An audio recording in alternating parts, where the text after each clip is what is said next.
On the morning of August 12th, 2015, a story began to unfold in the quiet town of Willow Creek, Kansas, that would forever blur the line between desperation and divine providence. Willow Creek wasn't the kind of place people expected headlines to emerge from. A town of barely 4,000 souls, it sat surrounded by golden wheat fields and long stretches of dusty highway. The town had its routines, its small joys, its Sunday services. People here believed in hard work, in keeping their struggles private, and in making do with whatever they had.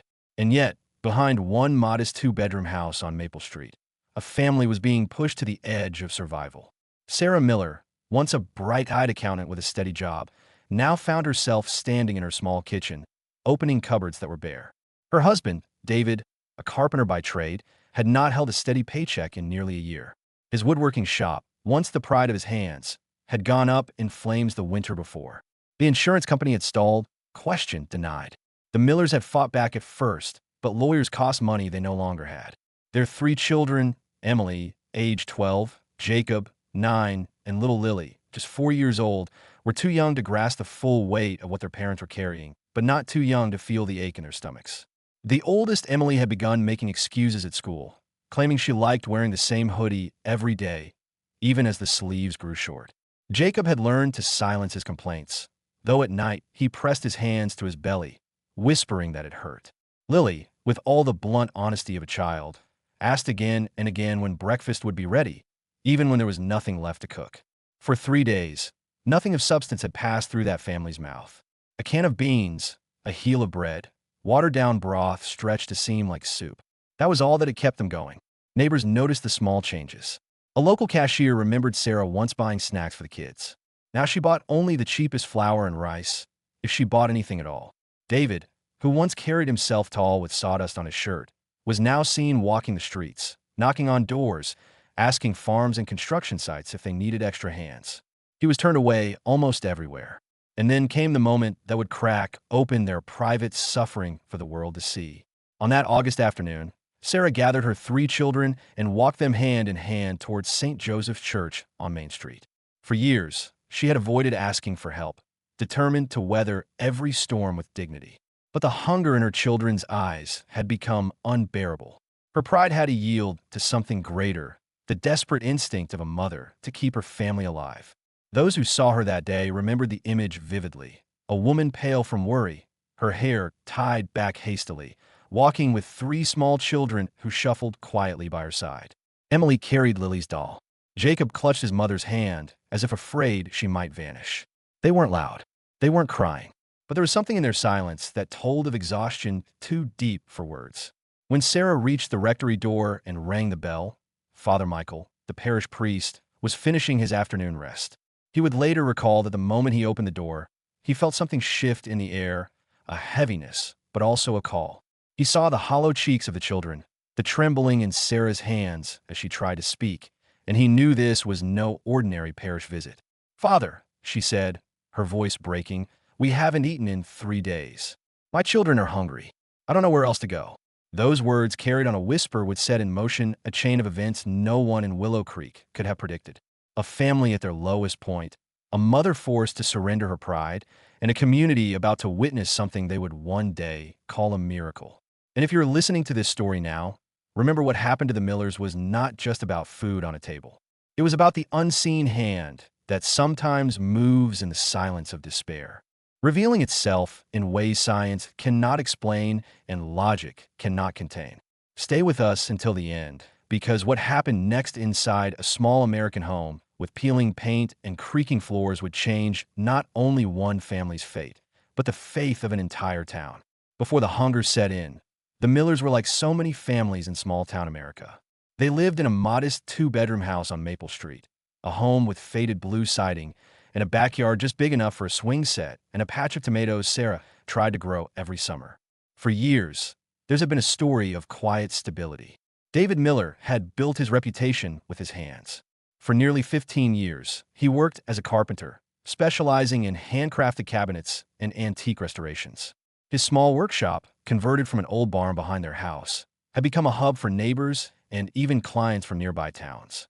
People said he had the old touch, the kind of craftsmanship you couldn't buy in big box stores. On weekends, you could hear the hum of his saw, the tap of his hammer, and his apprentices learning to shape oak and walnut under his steady eye. Sarah, with her degree in accounting, handled the business side. She balanced invoices, managed taxes, and made sure every check from clients was deposited on time. More than that, she raised their 3 children with a calm steadiness. Emily, the eldest, inherited her mother's thoughtful eyes. Jacob had David's curiosity, always tinkering with scraps of wood in the shop. Little Lily was the family's heartbeat, the toddler who filled the house with laughter. For a long time, their life felt ordinary, secure, but ordinary can unravel quickly. It started with a single phone call in late 2024. A property developer out of Wichita, who owed David's workshop over $40,000 for a large custom kitchen job, declared bankruptcy. Overnight, months of labor vanished into paperwork and empty promises. The Millers tightened their belts, assuming they would bounce back. But then January brought disaster. On a bitterly cold night, a spark in the workshop's wiring turned into flames. By the time the fire department arrived, the barn was an inferno. Every machine, saws, sanders, planers, was reduced to twisted metal. The wood David had stockpiled for years, rare maple and cherry, turned to ash. He stood in the snow, his children clinging to Sarah's coat, and watched his livelihood collapse. Insurance adjusters came, took photos, filed reports. Weeks passed, then months. The letters came back full of legal terms and denials, unverified cause, potential negligence. The claim was delayed, then disputed, then effectively erased. Without tools, David couldn't take new jobs. By March, he was officially unemployed. Sarah tried to step in. She polished her resume and sent it to accounting firms in Wichita, Topeka, even Kansas City, but she was 37 with a 7-year gap in her employment history from raising children. Rejections filled her inbox. We've chosen another candidate. Thank you for your application. Each email felt like a door slamming shut. The savings went fast. Mortgage payments, utilities, groceries. They drained what little cushion the Millers had built. By June, bills piled up unopened on the kitchen counter. The electric company sent warnings. The gas bill doubled. They sold their used minivan. Then Sarah's wedding ring. Then antique furniture David had once restored himself. Neighbors began to notice the strain. The kids no longer rode bikes to the park. Sarah walked to the grocery store with exact change in her hand. David knocked on doors offering to repair fences or mow lawns for $20. A proud craftsman was now reduced to odd jobs that barely covered a loaf of bread. Emily started lying to classmates, telling them her shoes with the worn-out soles were her favorite pair. Jacob, once full of questions, grew quiet at the dinner table. Lily, too young to understand economics, simply cried for food her parents couldn't give. By July, the line between survival and collapse blurred. Sarah began cleaning houses under the table, scrubbing floors for cash that barely bought cereal. David tried his luck at nearby farms, offering to help with early harvest, but farmers shook their heads. Sorry, not hiring. Maybe next season. At night, husband and wife sat at their kitchen table in silence, staring at stacks of overdue bills. I feel like we're sinking, Sarah whispered once, tears streaking her face. And no one even sees us. David took her hand, but the calluses that once symbolized strength now trembled with defeat. Pride kept them from asking for help sooner. They attended church quietly every Sunday at St. Joseph's, dressed neatly, smiling politely. Few knew that the Millers often skipped breakfast to make sure their kids could eat. Father Michael, the parish priest, noticed David's hollow cheeks and Sarah's worn clothes, but when he tried to ask, they brushed him off with polite smiles. By the first week of August, the cupboards were nearly bare. The mortgage company threatened foreclosure. The phone line had been cut. On August 10th, Sarah opened every cabinet, desperate to find something, anything for dinner. She found half a jar of peanut butter, a handful of flour, and a box of herbal tea. That night, she mashed the peanut butter with stale bread crusts, called it a special recipe, and served it with forced cheer. Her children ate quietly, though Emily noticed her mother's plate was empty. "Mom, you're not eating," she said. Sarah smiled weakly. "I'm just not hungry." In truth, she was starving, saving her share for David, who would come home late again, tired and defeated. It was a moment no parent ever forgets. The sound of your child asking why there's no food in the fridge, why their stomach hurts, whether you might die from hunger. Sarah tucked her children into bed that night, with a prayer whispered into the dark. She didn't know if God was listening. She didn't know if heaven even saw families like hers anymore. But as she lay awake staring at the cracked ceiling, she resolved one thing. The next morning, she would do what her pride had long resisted. She would take her children by the hand, walk them to the rectory, and ask for help. That choice, humble, desperate, and born from a mother's love, was the step that would open the door to the extraordinary.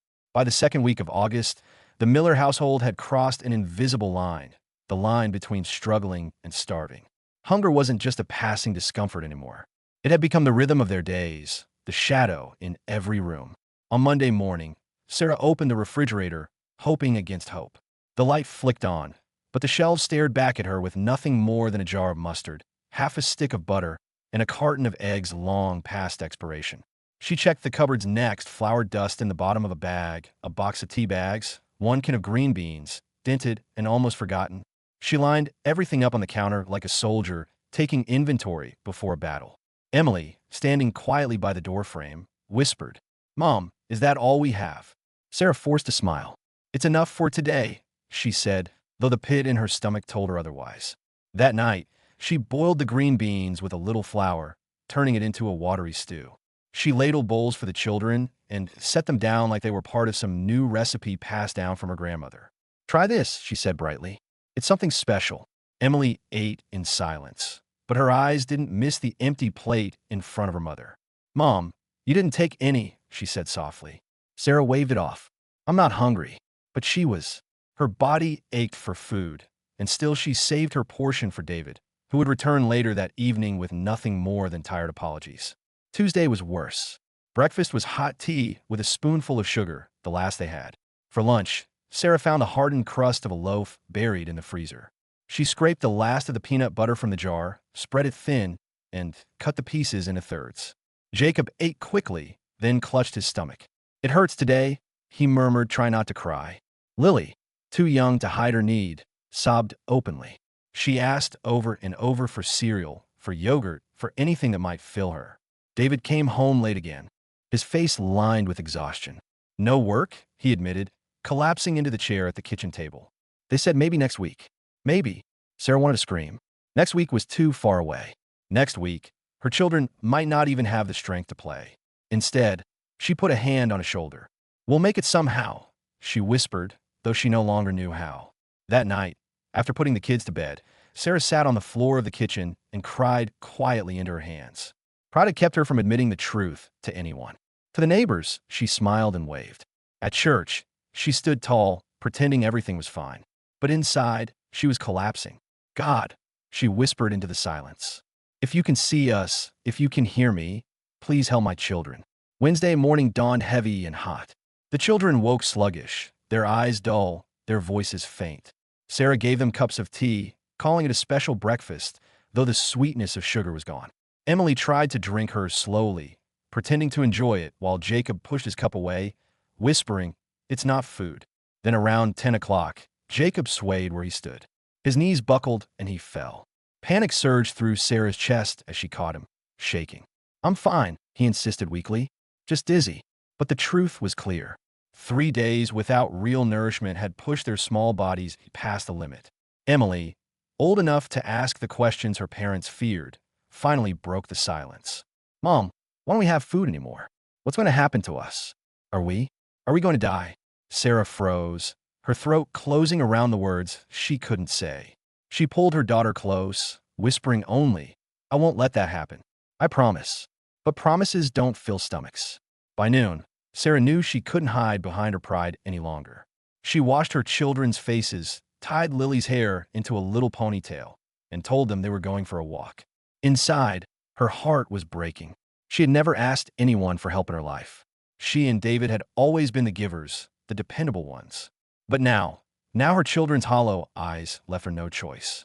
When she stepped out the door, neighbors glimpsed her leading 3 children down Maple Street. Most thought nothing of it.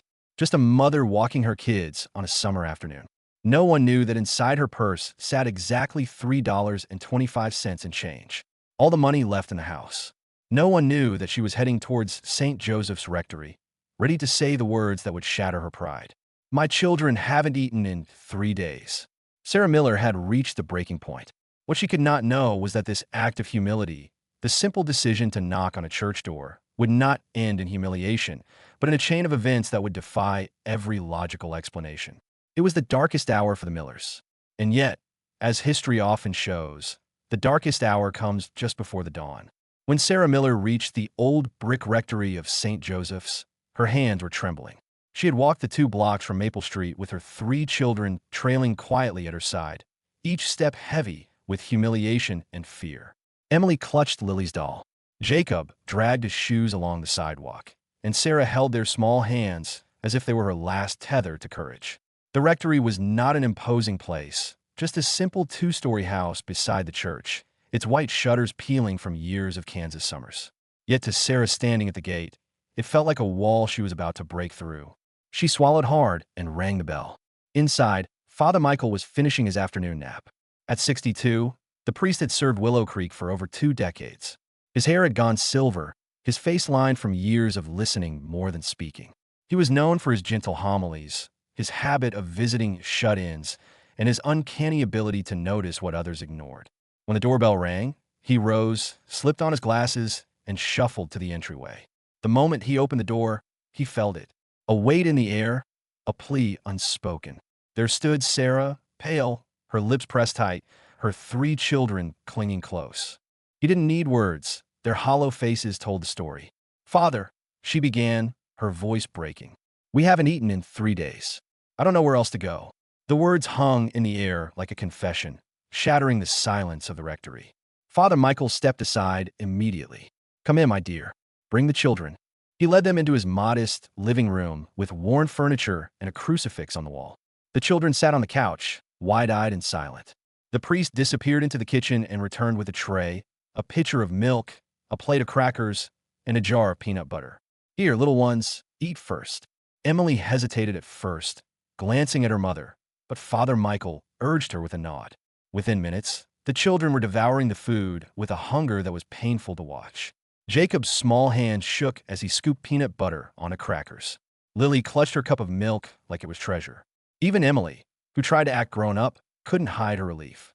Sarah sat quietly, tears streaming down her cheeks. Watching her children eat, she felt both gratitude and shame, as if she had failed them. Father Michael noticed and gently placed a hand on her shoulder. "You have nothing to be ashamed of. Asking for help is not weakness. It's love." Bit by bit, Sarah told him everything. The unpaid invoices, the fire that destroyed the workshop, the insurance company's refusal, David's endless search for work. She spoke of the bills piling on the counter, of selling her wedding ring, of the empty cupboards. Her voice cracked when she admitted, "I thought I could protect them from this, but I can't anymore." Father Michael listened without interruption, his eyes kind but grave. He had heard many confessions in his lifetime, but this was different. This was not about sin. This was about survival. When Sarah finished, he leaned forward. "Sarah, you and your children are not alone. The parish has a small emergency fund. It is meant exactly for situations like this." He walked to a small wooden cabinet, opened a drawer, and pulled out an envelope. Inside was $200 in cash collected from parishioners for those in need. He pressed it into Sarah's hands. She shook her head, overwhelmed. "Father, I can't." "Yes, you can," he interrupted gently. "This is not charity in the sense of pity. This is community. Even Jesus accepted food from his friends. Take it and use it to feed your children tonight." Her fingers closed around the envelope. It felt heavier than money. It felt like a lifeline. But Father Michael knew $200 would not solve everything. "I will call around," he said firmly. "There may be someone who needs a carpenter. And if not, we will find other ways. What matters now is that your family has food." Sarah could hardly speak.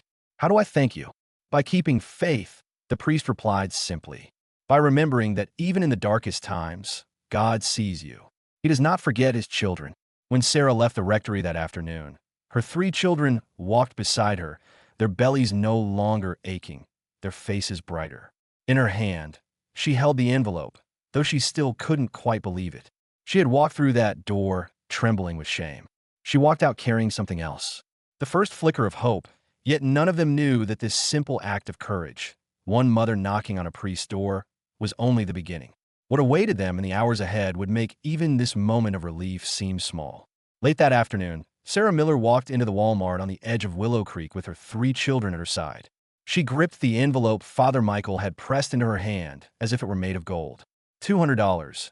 more money than she had seen in weeks, felt both like abundance and like a fragile rope keeping them from falling deeper into despair. The sliding glass doors whooshed open and cool air swept over them. For Emily, Jacob, and little Lily, stepping into the store was like stepping into another world. The bright lights, the neatly stacked shelves, the endless rows of food. It was overwhelming. They hadn't been in a grocery store for weeks, and now their wide eyes darted from one aisle to another as if they had been transported into a dream. Sarah had prepared a list carefully at home. Bread, milk, rice, pasta, canned goods, fresh fruit, and vegetables. Nothing extra. No luxuries, just enough to stretch for a week. She clutched the list like a compass, determined not to wander. Still, the children couldn't help themselves. "Mom, can we get yogurt?" Jacob whispered hopefully.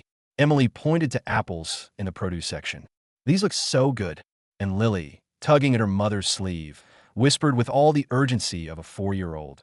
"Cookies, Mama. Please, cookies." Sarah's heart ached.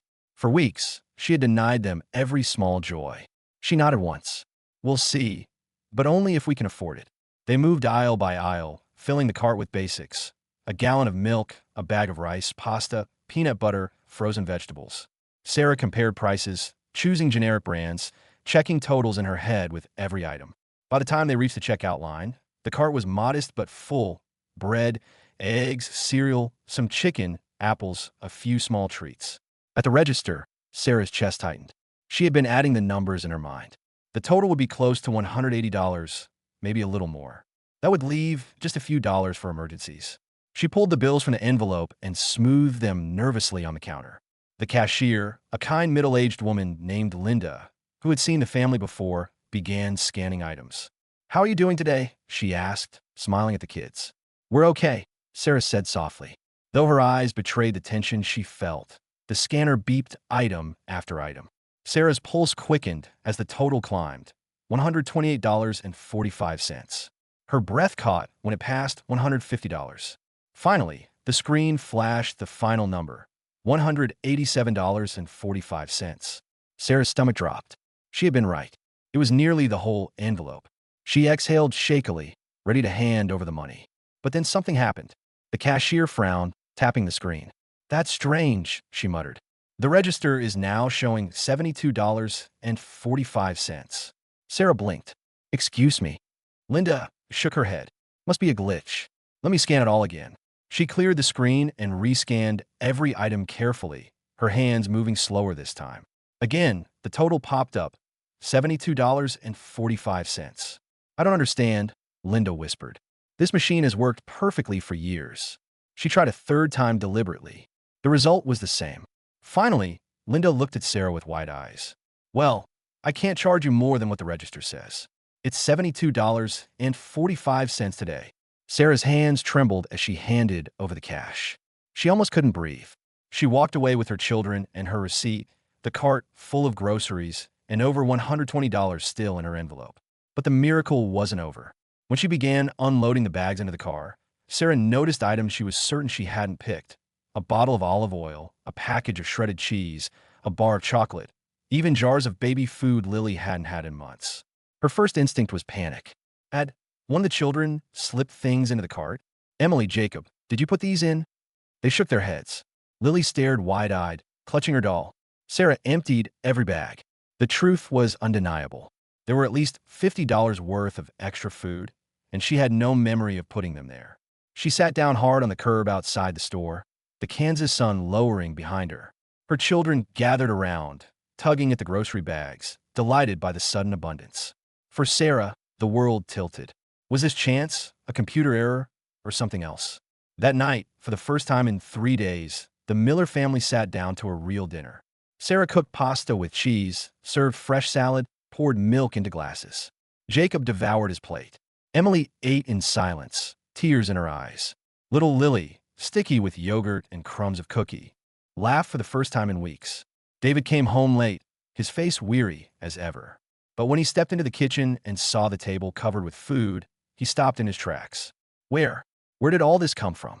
Sarah explained the envelope, the store, the glitch, the extra food. David stared at her in disbelief. "You're saying you paid $72 for all this?" He asked it 3 times, as if repeating it might make it less impossible. Sarah nodded, her eyes welled. I don't know how to explain it. For that evening, explanations didn't matter. What mattered was the sound of forks on plates, the giggles of children, and the quiet sobs of two parents who had carried the unbearable. And for the first time in months, felt the weight lift, if only for a moment. But deep in Sarah's chest, one thought pulsed like a heartbeat. This isn't just luck. Something greater is at work here. And she was right. The strange grace of that supermarket was only the first whisper of a miracle that had only begun. That Wednesday night, the Miller home was alive with sounds it hadn't known in months. Laughter, clinking glasses, the chatter of children too busy eating to complain. The kitchen table, usually bare, was now filled with plates of pasta, salad, and warm bread. For the first time in days, the family ate until their stomachs were full. When dinner ended, David gave Jacob a piggyback ride down the hall. Emily washed dishes beside her mother, and little Lily sang to her doll. The house, so long heavy with silence, seemed to breathe again. But when the children were finally tucked into bed and the dishes set to dry, quiet returned. David and Sarah sat together in the small living room, side by side on a sagging couch. A single lamp lit the space, casting a soft glow over the worn carpet and shelves lined with old family photos. Outside, the Kansas night was heavy with crickets. Inside, they talked in hushed voices. $72, David repeated for the fourth time, shaking his head. I can't wrap my mind around it. There's no way that machine made the same mistake 3 times. Sarah folded her hands in her lap. And the food we didn't even buy. The baby jars, the chocolate. David, how can that be explained?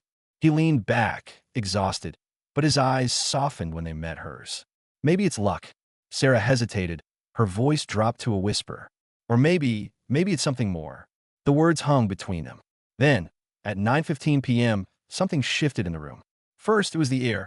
A sudden coolness swept through the living room, though no windows were open. The lamp beside them flickered, and then came the fragrance, sweet, unmistakable, like roses blooming in spring. Sarah's breath caught. David sat up straight. Do you smell that? She asked. Before he could answer, a light began to shimmer in the corner near the bookshelf. At first, it was faint, like the glow of moonlight through water, but it grew brighter and softer at the same time, filling the room without blinding their eyes. David gripped Sarah's hand. The light shifted, shaped itself, and slowly became a figure. A woman stood before them, radiant yet gentle, clothed in a flowing white robe with a mantle of sky blue. Her hair was chestnut, her face serene, her eyes luminous with a tenderness that seemed to pierce their very souls. Her hands were joined in prayer, and from her whole being emanated a glow that warmed the room with peace. Sarah's knees gave way. She fell to the carpet, trembling. David dropped beside her, unable to move or look away. Then the woman spoke, and her voice was not sound, but music that resonated in their hearts more than in their ears. Do not be afraid, my children. I am Mary, the mother of Jesus, and your mother in faith. Sarah gasped, covering her mouth with her hands. Tears streamed down her face. David, usually so steady, shook like a boy. Mary's gaze swept over them with infinite compassion. I have heard your prayers. I have seen your suffering. I was with you when you had nothing to feed your children. And I was with you when the bread appeared on your table tonight. You are not abandoned. Sarah sobbed openly, words tumbling out. Was it you at the store? The groceries? The receipt? Mary smiled with a radiance that filled the room. A mother does not ignore her children when they cry out. What you received was but a sign, proof that heaven sees you, and more is yet to come. David bowed his head, tears falling freely. But why us? We are nobody, just a family in Kansas. Mary's answer was gentle. It is in the ordinary homes in the smallest towns that God's love is revealed most powerfully. You held on to each other when everything else was stripped away. You chose love over pride. That is why heaven has come to you. Her words wrapped around them like a blanket. Then she turned to Sarah. Your faith and courage as a mother will be rewarded. Your children will grow strong, not only in body but in compassion. They will understand others' pain because they have known it themselves. Turning to David, she continued, your hands, though weary, will build again. Work will be given to you soon, and it will provide not only for your family, but for others as well. For nearly 10 minutes, the room glowed with her presence. The Millers remained kneeling, hearts pounding, unable to look away. Finally, Mary raised her hands in blessing. Remember, she said softly, you are loved. Share what you have seen. Let your story bring hope. I will always be near. Slowly on, the light began to fade. The fragrance of roses lingered even as the figure dissolved into the quiet night. When it was gone, silence returned. Yet, it was no longer empty. Sarah and David stayed on their knees long after, their hands clasped, tears streaming, their souls overwhelmed.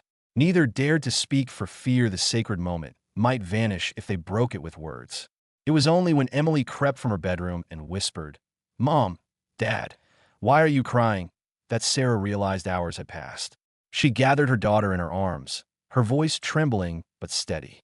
"Because, sweetheart, tonight we met someone very special, and nothing will ever be the same again." The morning after the apparition, Sarah woke with a strange calm. For the first time in months, she hadn't spent the night twisting in worry about bills or food. The scent of roses still lingered faintly in the air, clinging to the curtains and the old carpet. At first, she wondered if it had all been a dream, but when she walked into the kitchen, her doubts shattered. The pantry door, which she remembered closing the night before, stood slightly ajar. Inside, shelves that had been half empty were now full. Cans of vegetables lined neatly in rows, boxes of cereal, a bag of flour, packages of chicken sealed as if fresh from the store. Sarah's knees nearly buckled.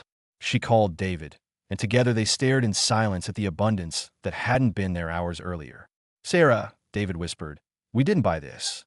She touched the flour, the cans, the bread, as though they might disappear if she blinked. "No," she answered softly. "We didn't, but someone else did." That day, when the children came into the kitchen, their eyes lit up as if Christmas had arrived in August.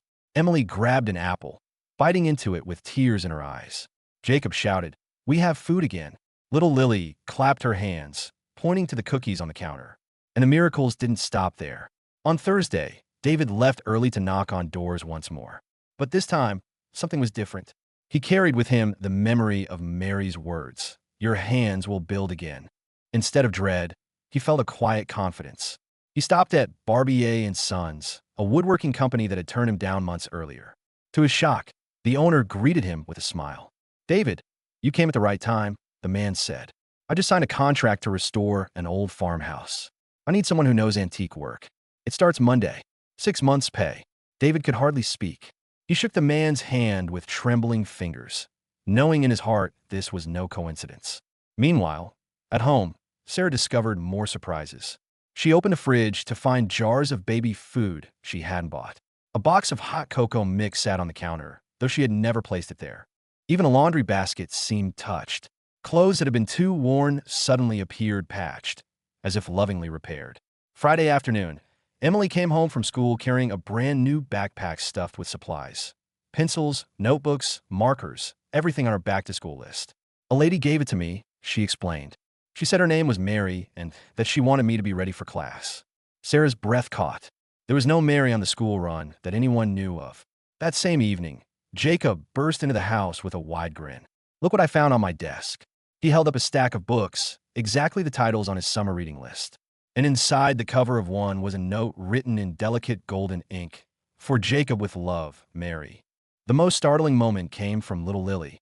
At dinner, she looked up from her plate and said in her matter-of-fact 4-year-old way, "Mommy, the pretty lady came to my room last night. She told me she loves us. She smelled like flowers." Sarah and David exchanged a glance, their hearts pounding. Lily had described the vision exactly, though they had told her nothing. By Saturday, the whole family was transformed. The children played with new energy, no longer weighed down by hunger. David, once worn by failure, carried himself taller, ready to work again. Sarah felt joy she hadn't known in years, though tears still came easily when she thought about what they had lived through. But the miracles weren't just for them. Neighbors began to notice the change. Mrs. Thompson from across the street remarked, "Sarah, you look different, like you're glowing." At church, Father Michael saw the family, sitting in the pew with a peace that radiated outward. He nodded knowingly, though he said nothing. That weekend, as the family gathered for a simple dinner, chicken, rice, and vegetables, Sarah folded her hands and whispered grace aloud. The children joined in, their voices small but strong. "Thank you, Lord," she prayed, "for reminding us we are never alone." The food, the job, the school supplies, these could be dismissed as coincidences by outsiders. But for the Millers, each moment was proof Proof that what they had seen in their living room was real. Proof that the mother who had appeared to them was still near, watching, providing, guiding. And deep inside, both Sarah and David knew this was only the beginning. By the time Sunday arrived, word had quietly begun to spread around Willow Creek. People noticed things they couldn't ignore. The Miller children, once pale and withdrawn, now arrived at Mass with bright eyes and new school supplies. David, who had spent months walking the streets in silence, carried himself with renewed strength, speaking to neighbors again with a confidence they hadn't seen since before the fire. And Sarah, her face, once marked by exhaustion, seemed almost luminous. That Sunday was August 15th, the Feast of the Assumption. St. Joseph's Church was filled with parishioners, the smell of polished wood and candle wax lingering in the air. Father Michael stood at the altar and spoke with unusual fervor. Mary, the mother of Jesus, does not forget families in need. She walks with us in our struggles. She bends low to hear our cries. As he preached, Sarah sat in the pew with her children, her heart pounding. Every word seemed aimed at her family. When she glanced sideways, she noticed heads turning. People were watching her, watching them with a mix of curiosity and something else, wonder.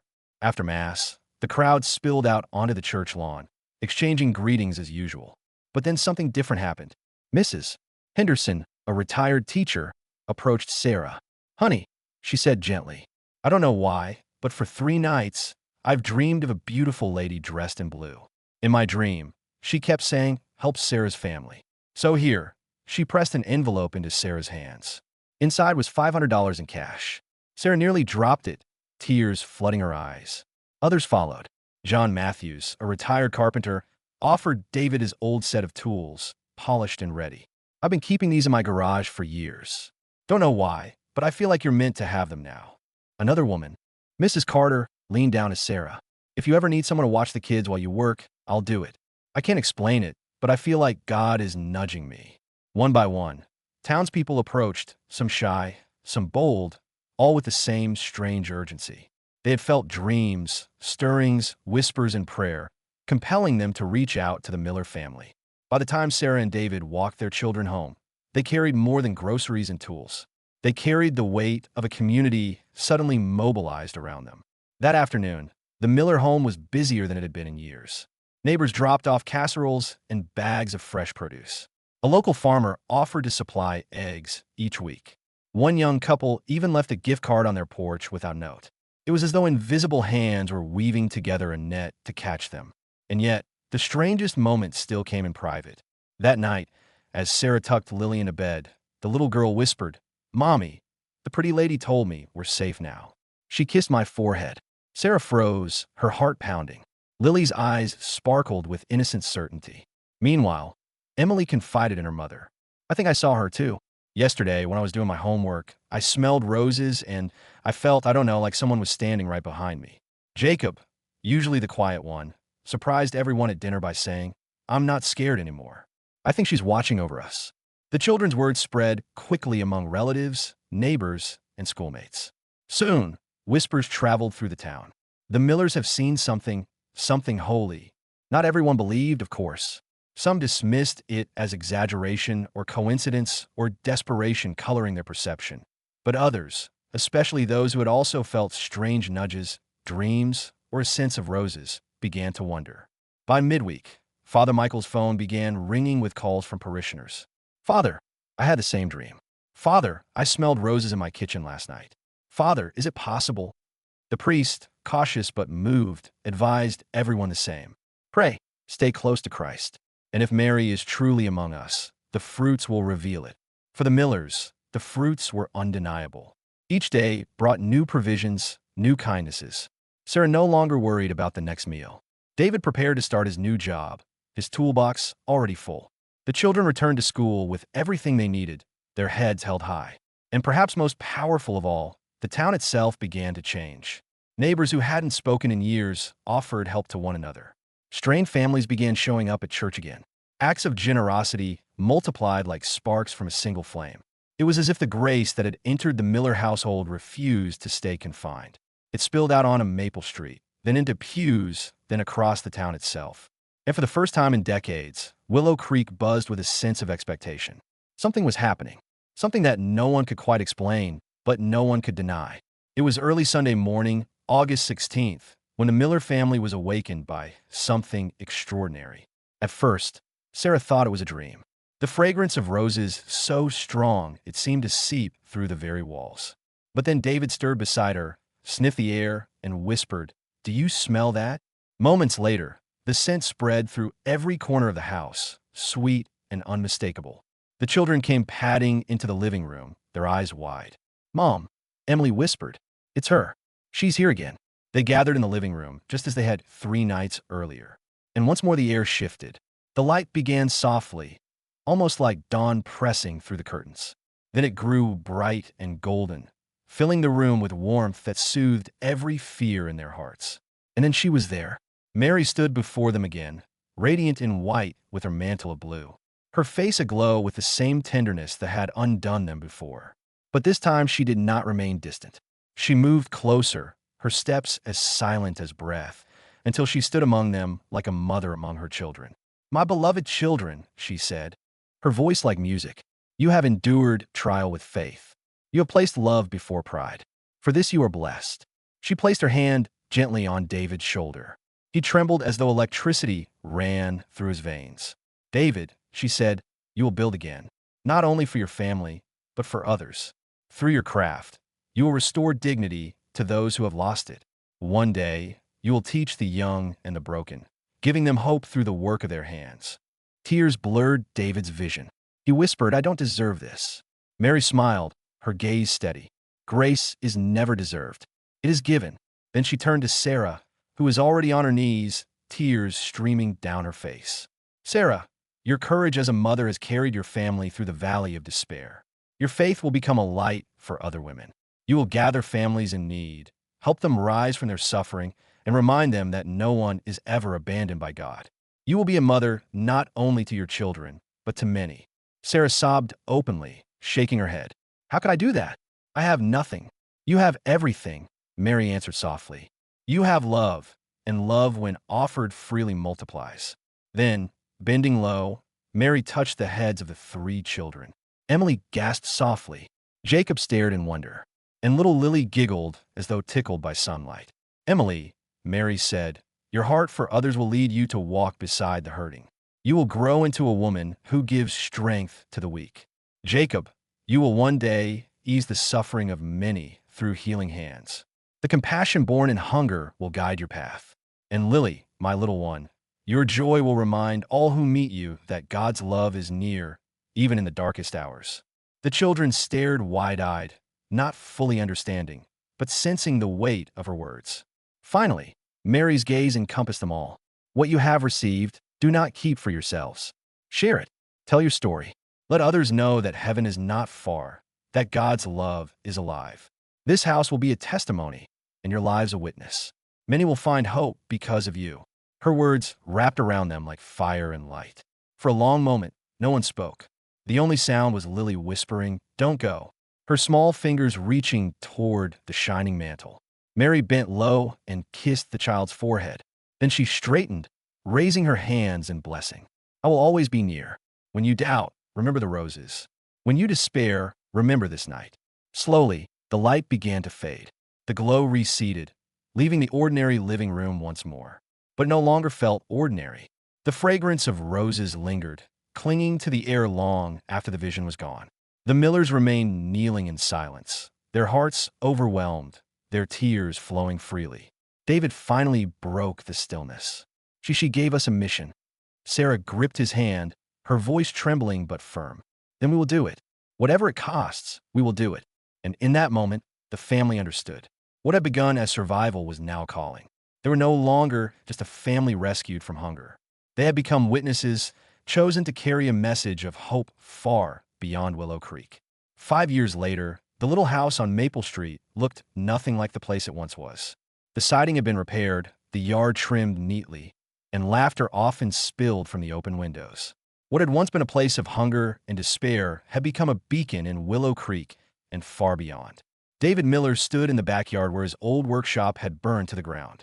In its place now rose a large wooden structure buzzing with activity. It wasn't just a shop anymore. It was a training center.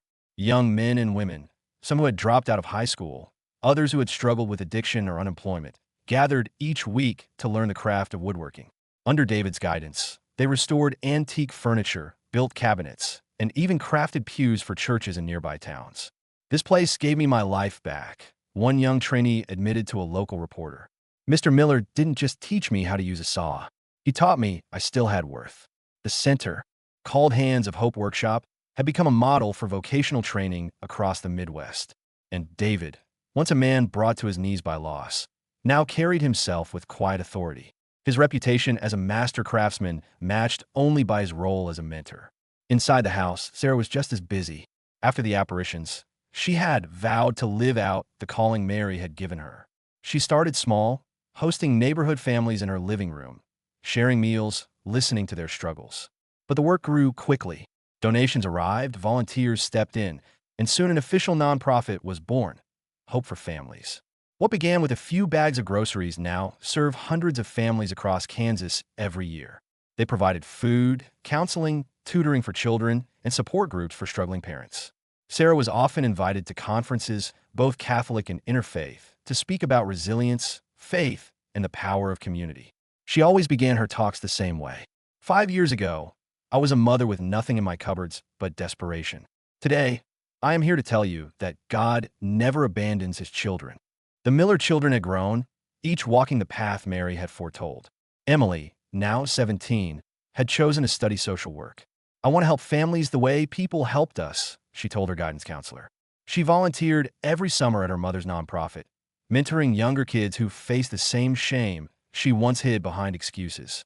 Jacob, 15, carried books on biology and anatomy everywhere he went. His dream was medicine. "I want to be a doctor," he said simply, "so no one has to feel helpless when their body is in pain." His compassion, born in those days of hunger, was shaping him into a healer. And little Lily, no longer little, was 9, full of energy and joy. Teachers often commented on her radiant kindness, the way she comforted children who felt left out. More than once, she startled her parents with childlike but profound words. "Mama, the lady still comes sometimes. Not where you can see her, but I can feel her near." The town of Willow Creek itself had changed. St. Joseph's Church overflowed on Sundays. Acts of charity multiplied among neighbors.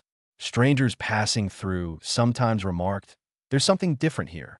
People actually care about each other. News of the Miller story had traveled far. Articles appeared in diocesan newspapers, then in national magazines. Documentaries were filmed. Pilgrims began arriving quietly, wanting to see the little house where roses had once filled the air, where heaven had bent close to touch an ordinary American family.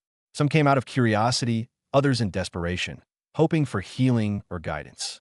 Many left claiming they had experienced peace they couldn't explain, and more than a few conversions took place at the humble parish of St. Joseph's. Father Michael, now older and slower, had carefully documented everything. The apparitions, the miracles of provision, the transformation of the family and the town. His dossier was submitted to the diocese, where an investigation began. The church moved cautiously, but the evidence was compelling, consistent testimony, widespread fruits, lives permanently changed.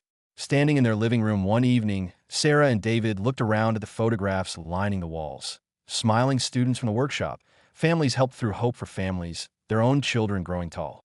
"Can you believe?" Sarah whispered. "What began with 3 days of hunger has turned into this." David pulled her close, shaking his head in wonder. "We thought we were abandoned, but we were being prepared." And perhaps that was the truest miracle of all, that in a small Kansas town, a family on the edge of collapse had not only been rescued, but transformed into a source of hope for thousands. The story of the Millers, once whispered, was now told in churches, schools, and living rooms across America. It was no longer just about one family's survival. It had become a testimony, living proof that even in the darkest nights, heaven still breaks through and the fragrance of roses. Sometimes on quiet evenings, neighbors swore they smelled it drifting across Maple Street, carried on the wind. And so the Miller's journey reminds us of something timeless, that miracles are not locked away in ancient stories, but still unfold today in quiet towns, in ordinary homes, and in the lives of those who dare to keep faith when everything else is lost. If this story touched your heart, let it remind you that hope is never far and that God's love is always nearer than we think. We invite you to like this video and subscribe to Touched by Grace so that more souls can hear stories of faith, hope, and miracles that continue to shine even in the darkest of times. Together, let's keep spreading the light.